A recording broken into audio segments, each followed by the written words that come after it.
Welcome to the Liberated Feminine Podcast. I'm Lucy Lampe, your host, and in today's episode, we're exploring some healthy relationship dynamics. So, healthy relationship looks like, and I'm going to give you a few examples, and also, I guess the word is debunk. Debunk some common misconceptions that we have about what it means to be in relationship and what is expected of us in our cultural norms and what we have perhaps learned and absorbed in our environments about how relationships work versus what actually really serves not only the partnership, but the bigger vision of why we're in partnership. You know, those of you listening, you probably do relationship a little different. Or you feel drawn to doing relationship different than what you see in the status quo in society and culture.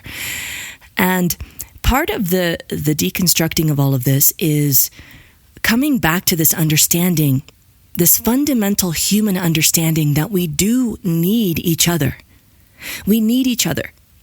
And this is such a vulnerable thing to admit and get really fucking real with ourselves about, because it's so much safer to our ego, to the parts of us that feel vulnerable to needing anything from anyone that we could potentially not be able to access and have met by someone else. That's so much safer, right? Than to acknowledge, hey, I do need this. I do need this. And when I can't have this need met by someone else, then yes, I do have coping mechanisms. I do have ways to navigate that. Yes. And I think that coping mechanisms also get a bad rap because they have a function, they have a place. Now that gets a little bit out of hand whenever we operate from our coping mechanisms and then we close ourselves off to love and we close ourselves off to connection and intimacy with other people. But that is a different conversation. So for the sake of this conversation in this episode, we're looking at the ways that we can be interdependent and help each other fulfill the needs that we can.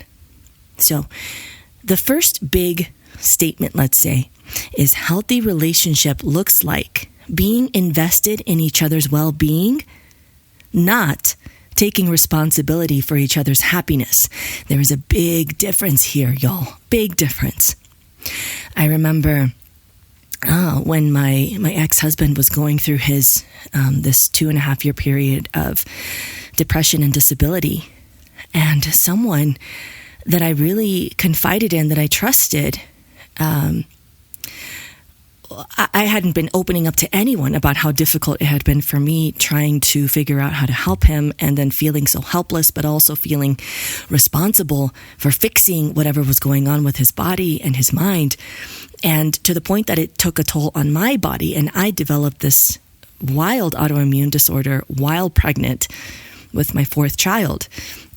And this person looked at me straight in the eyes and said, well, it's your job to make him happy. And it was in that moment I knew. I was like, fuck that shit. I can't even make myself happy in this moment. I just want some peace. I want some relief. Who's taking care of me? You know? And so my tendency was to self-sacrifice and put everyone's needs above my own, because I also found a sense of purpose in that and importance. And that was my own ego stuff to work out. But anyways, beside the point. But it really struck a chord of like, hold on. I really have been carrying that burden, that his happiness is my responsibility. And I didn't have a way at the time to reframe this from being one extreme or the other. So in my mind, it was, well, I'm either completely responsible for his happiness, or I am not supposed to be a part of it at all. And that's a him thing, you know? So we can easily swing from one extreme to the other. And what I'd like to present is that there is a third and healthy interdependent option where we are so deeply invested in each other's well-being. What I do has an impact on my partner and vice versa. We are invested in each other's joy and peace and happiness and well-being, but we are not responsible for it. And so also we respect and trust that the other person is taking responsibility for their well-being. It's not all on us, on the other person, but we are an active participant. So the second thing I want to unpack here a little bit is that healthy relationship looks like being an active participant in each other's healing, not absorbing each other's pain or seeing the other person as a project to fix. And this is so perfectly tied into the example I just gave a moment ago about my former husband and what he was going through, and then feeling like, oh shit, well, now I have to fix this.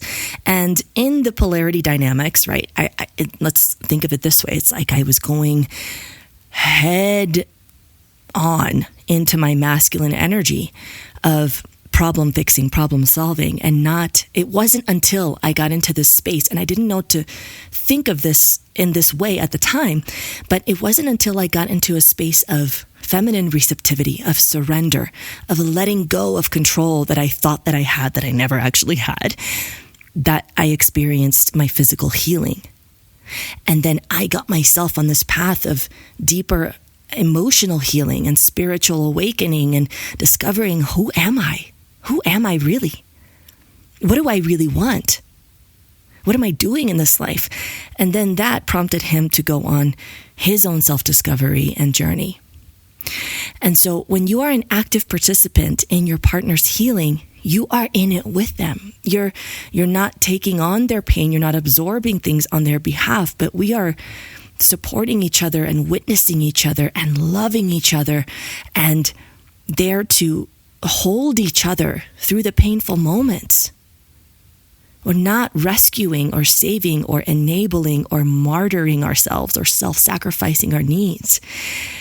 And that's another thing too, is that in healthy relationship, we are prioritizing each other's needs, even if, or not if, but when that requires us to step outside of our comfort zone, because it will. Love is inconvenient. Period.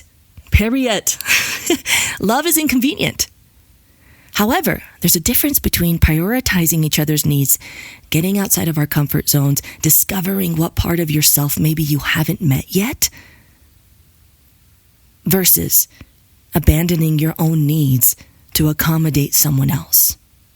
And you will feel it. You will feel it when there is this tension between, your default mode and your, let's say, your new comfort zone that's waiting for you, because you just got to meet those edges, versus feeling like this is not me at all. This is out of character. There's something aching in my heart that's like, no, a big red blaring siren. There's a difference. You will feel it. And the more that you do, sift through all the layers of your own trauma and your pain and the things that get in the way of tuning into that deep inner knowing, the more easily you'll be able to discern between those two. The more easily you'll be able to tell if you are expanding your being into a new comfort zone, into, beyond the threshold of your comfort zone edges, and when you are beginning to, abandon yourself and who you are and your integrity, when your integrity is disintegrating, when the truth of your heart is feeling distant, that is a totally different experience that you'll feel. And sometimes, as we're learning to discern the difference, the line may blur between the two. And that's when you have to live, you get to live in the curiosity of, okay, who am I? Who am I? And is this a part of me that I haven't met yet that I might be able to get to know better? Like, for example, most recently, maybe a more benign example is me learning how to cook and find the joy in cooking. And instead of the visceral stomach ache and headache of trying to figure out a recipe, this is real. And discovering that, this is a part of me that I just hadn't gotten to meet yet, because the vision for meeting her wasn't there. It wasn't there. Now there was a vision for her. There is a purpose for her to be integrated. This became more of a priority. And so a lot of healthy relationship really does have to do with you meeting more parts of yourself that maybe another partnership didn't require, or maybe being single didn't require. And seeing where, ultimately, what is it that you both want? You probably both want the same things. I know for me, it's like, I want freedom and peace and to feel loved and supported. I want to be able to express myself authentically and to be held in that and to be held accountable too. So this is something that you've got to explore with your partner too. What is your bigger vision for this relationship? What are your values? Because don't take for granted that maybe the values you discussed at the beginning of your relationship are still the same ones. This is something to revise, and that is part of healthy relationship. And ultimately, remember that you are here witnessing each other through this life. You're not here to fix each other. You're not here to, control who the other person becomes. As I mentioned in another episode, really the huge gift that we give to each other in relationship is the permission and the space and the support to become who we are here to be, not who we want the other person to be. And that is something that is often a hard learned lesson in relationships until we've been through some shit, until we've seen each other through some pain and then realized the hard way, had ourselves humbled by this life and whatever's on our journeys for us to learn before we can really see that. And so I'm hoping that this brings some insight into that preemptively. And of course, we're all here to learn what we're going to learn either way. But if you're listening to this and there is something here for you, there is a message, there is a download, some codes, however you want to think of this, some remembrance that this is really about loving each other and not trying to control each other.